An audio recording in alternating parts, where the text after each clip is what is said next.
بسم اللہ الرحمن الرحیم نحمدہ ونصلی علی رسول الکریم اما بعد. عزیز طالبات، السلام علیکم ورحمۃ اللہ وبرکاتہ. گزشتہ سبق میں مفعول لہو کا ہم نے پڑھ لیا تھا منصوبات میں سے. آج ہم مفعول معہو پڑھیں گے.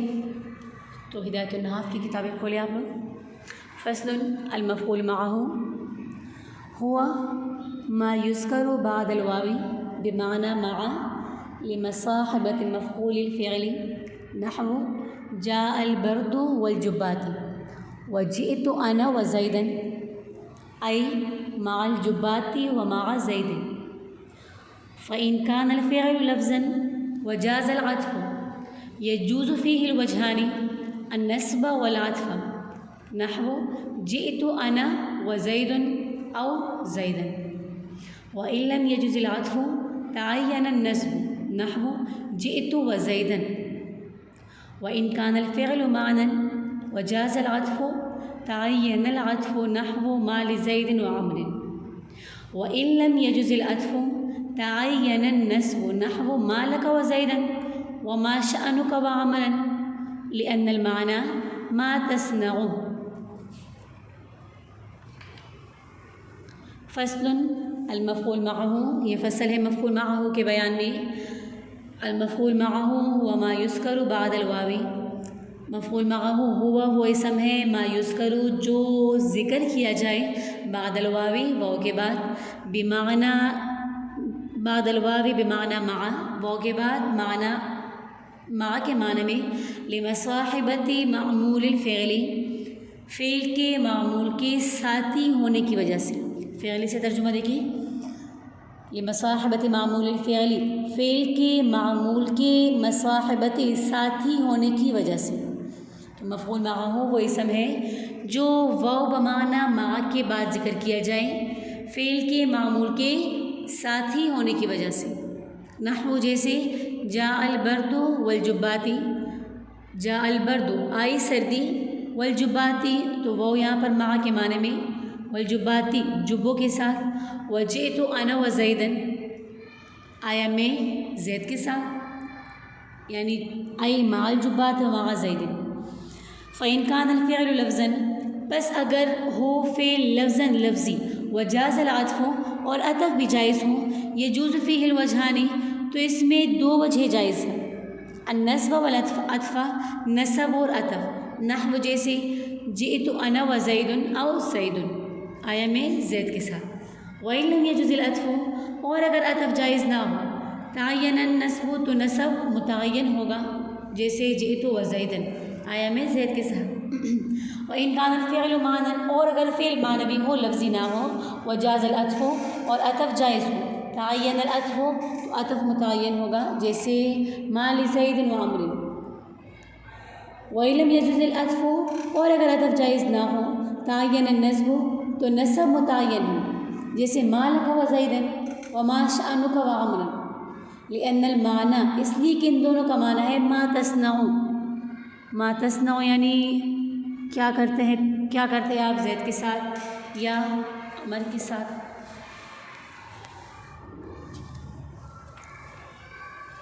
تشریح مفعول معہو. اب دیکھیے مفاعیل خمسہ میں سے 5ویں قسم ہے مفعول معہو کی. تو مفعول معہو وہ اسم ہے جو واو بمعنی مع کے بعد مذکور ہو. کس کے بعد مذکور ہو؟ واو کے بعد. اور وہ واو کس کے معنی میں ہو؟ مع کے معنی میں. لمصاحبت معمول الفعل فعل کے معمول کے ساتھی ہونے کی وجہ سے یعنی فعل کا جو معمول ہوگا چاہے فعل جس میں بھی عمل کرے فاعل میں مفعول میں تو اس معمول کے ساتھ ساتھی ہونے کی وجہ سے جیسے جاء البرد والجبات. تو دیکھیے یہاں پر جو ہمارے پاس ہے کہ فعل کے معمول کے ساتھی ہونے کی وجہ سے تو معمول فعل کا معمول عام ہے چاہے فعل فاعل ہو جیسے جاء البرد والجباتی. اب دیکھیے جبات مفعول معہو ہے کیونکہ یہ واو کے بعد ذکر ہے اور یہ واو مع کے معنی میں ہے. اور جاء فعل کے معمول فاعل یعنی البرد کا یہ مصاحب اور ساتھی ہے. دوسری مثال جیسے جئت انا وزیدا آیا میں زید کے ساتھ. تو دیکھیں اس مثال میں بھی زید مفعول معہو ہے کیونکہ واو بمعنی ما کے بعد مذکور ہے، اور جئتو کے معمول، جئتو کا معمول ہے یہاں پر تو ضمیر جو کہ فاعل ہے اس کے ساتھ مجیت والے فعل میں شریک ہے۔ اور اس طرح مثال اس کی دوسری بھی استوى الماء والخشبۃ کہ برابر ہو گیا پانی لکڑی کے ساتھ۔ دیکھیں اس مثال میں الخشبہ مفعول معہ ہے کیونکہ وہ بمعنی ما کے بعد مذکور ہے، اور فعل استوا کے معمول فاعل یعنی الماء کا مصاحب ہے، تو برابری والے فعل میں دونوں کیا ہے؟ مشترک ہے۔ یا وہ معمول مفعول بھی ہو، جیسے کفاکا و زیدن، کفاکا و زیدن درہم، کفاکا یہ مثال کتاب میں تو موجود نہیں، تو کفاکا و زیدن درہم، کافی ہے تجھے زید کے ساتھ 1 درہم۔ تو دیکھیں اس مثال میں زیدن مفعول معہ ہے کیونکہ کس کے بعد مذکور ہے؟ وہ واو بمعنی ما کے بعد، اور کفا فعل کے معمول، کفا فعل کا معمول یہاں پر ہے کاف ضمیر جو کہ مفعول بھی ہے، اس کے ساتھ یہ زید شریک ہے کہ 1 درہم دونوں کے لیے کافی ہے۔ پھر آگے فَإِنْ كَانَ الْفِعْلُ لَفْظًا وَجَازَ الْعَطْفُ يَجُوزُ فِيهِ الْوَجْهَانِ، اگر مفعول معہ کا فعل ناصب لفظی ہوں اور واو کے مابعد کا فعل کے معمول پر عطف جائز ہو، یعنی عطف سے کوئی بھی چیز مانے نہ ہو، تو اس وقت مفعول معہ میں 2 وجہ جائز ہیں۔ ایک تو مفعول ہونے کی بنا پر منصوب پڑھنا، نصب پڑھنا مفعولیت کی بنا پر، اور دوسری صورت ہے عطف، کیونکہ ان دونوں وجہوں میں سے کسی کے لیے کوئی معنی نہیں۔ جیسے جئتو انا و زیدن، جئتو انا و زیدن، اب دیکھیں اس مثال میں جئتو فعل لفظی ہے اور واو کے مابعد جو زید کا تو ضمیر بارز مرفوع متصل پر عطف جائز ہے، کیونکہ ضمیر مرفوع متصل ہمارے پاس قاعدہ ہی ہے کہ ضابطہ ہے کہ ضمیر مرفوع متصل کی جب تاکید لائی جائے ضمیر مرفوع منفصل کے ساتھ تو پھر اس صورت میں اس کا عطف جائز ہوتا ہے، اور یہاں انا ضمیر منفصل تاکید موجود ہے لہٰذا عطف جائز ہے۔ تو اب زید کو مفعول معہ ہونے کی بنا پر منصوب پڑھنا بھی جائز ہے، اور اگر ہم تو ضمیر پر اس کا عطف ڈالیں تو یہ عطف ڈال کر مرفوع پڑھنا بھی جائز ہے، یعنی جئتو انا و زیدن پڑھنا مفعول معہ ہونے کی بنا پر کہ وہ بمعنی ما کے اور زیدن مفعول معہ ہو، اور اگر ہم کہیں او زیدن تو زیدن پڑھنا بھی درست ہے کیونکہ زید کا عطف یہاں پر ہو رہا ہے جئتو میں تو ضمیر پر، اور تو ضمیر مرفوع متصل ہے۔ یہ قاعدہ یاد رکھیں کہ جہاں پر ہمارے پاس ضمیر مرفوع متصل ہو اس ضمیر مرفوع متصل پر ہم اس میں ظاہر کا عطف کریں، جیسے زید کا عطف ہم کرنا چاہے جئتو کی تو ضمیر پر، تو زید ہمارے پاس اس میں ظاہر ہے اور تو ضمیر ہے ضمیر مرفوع متصل، تو اب اگر زید کا عطف ہم کرنا چاہیں تو ضمیر مرفوع متصل پر، تو اس کے لیے شرط یہ ہوگی کہ ہم ضمیر مرفوع متصل کی تاکید لائیں ضمیر مرفوع منفصل کے ساتھ، جیسے جئتو انا، اب دیکھیں جئتو تو ضمیر مرفوع متصل ہے، اس کی تاکید ہم لے کر آئے انا ضمیر منفصل کے ساتھ، تو جہاں پر تاکید موجود ہوگی تو پھر وہاں پر عطف کرنا بھی جائز ہوگا، اگر تاکید موجود نہ ہو تو پھر عطف کرنا بھی جائز نہ ہوگا۔ تو یہاں پر دونوں صورتیں جائز ہے، مفعول معہ ہونے کی بنا پر منصوب پڑھنا بھی النصب، اور عطف پڑھنا بھی عطف جیسے زید پڑھنا بھی۔ وَإِن لَّمْ يَجُزِ الْعَطْفُ، اور اگر عطف جائز نہ ہو تو پھر نصب خود ہی متعین ہو جائے گا، جیسے جئتو و زیدن، اب دیکھیں اس مثال میں عطف ناجائز ہے، کیونکہ ہم نے ضابطہ پڑھ لیا تھا کہ اس میں ظاہر کا عطف ضمیر مرفوع متصل پر اس وقت جائز ہوتا ہے جب اس کی تاکید ضمیر مرفوع منفصل سے ہو رہی ہو، اور یہاں پر تو ضمیر متصل کی تاکید نہیں لائی گئی لہذا زید کا تو ضمیر پر عطف بھی ناجائز ہوگا۔ وَإِنْ كَانَ الْفِعْلُ مَعْنًى وَجَازَ الْعَطْفُ، اور اگر فعل معنوی ہو یعنی ایسا فعل ہو جو لفظوں میں موجود نہیں لیکن الفاظ سے سمجھ میں آ رہا ہو، اور واو کے مابعد کا فعل کے معمول پر عطف جائز ہو، یعنی عطف سے کوئی معنی نہیں، تو اس وقت پھر عطف متعین ہوگا، یعنی اس وقت نصب پڑھنا مفعول معہ ہونے کی بنا پر جائز نہیں ہوگا، جیسے ما لزید و عمر۔